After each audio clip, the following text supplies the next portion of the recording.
Hello बच्चों, let's read the question. The question says sounds wave in air are option A longitudinal wave, option B radio wave, option C transverse wave and option D electromagnetic wave. ठीक है बच्चों, सो इस question के अंदर हमें यह पूछा है कि जो साउंड वेव होती है एयर के अंदर वो किस प्रकार की वेव होती है, लॉन्गिट्यूडनल होती है, रेडियो वेव होती है, या ट्रांसवर्स वेव होती है, या फिर इलेक्ट्रोमैग्नेटिक वेव होती है।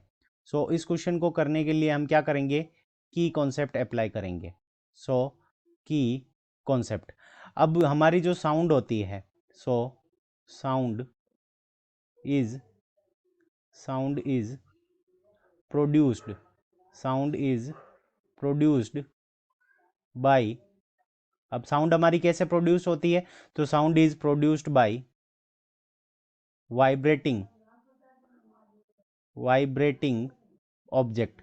ठीक है बच्चों, तो जो हमारी साउंड होती है वो क्या होती है, वाइब्रेटिंग ऑब्जेक्ट के कारण क्या होती है, प्रोड्यूस होती है। अब जब साउंड प्रोड्यूस हो जाएगी तो साउंड को क्या चाहिए, मीडियम ट्रेवल करने के लिए चाहिए। सो साउंड क्या होती है, एक लॉन्गिट्यूडनल वेव होती है। सो यहाँ पे अगर हमारा लिखें तो sound is a longitudinal wave.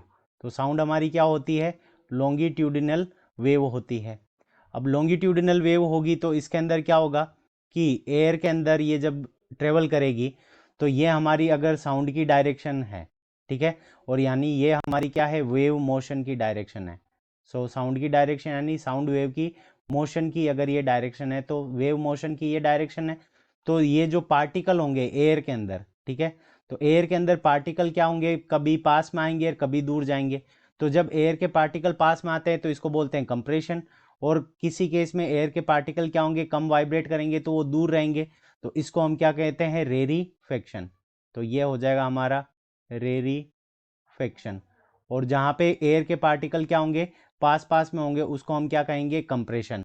तो कंप्रेशन को हम किससे डिनोट करते हैं, सी से।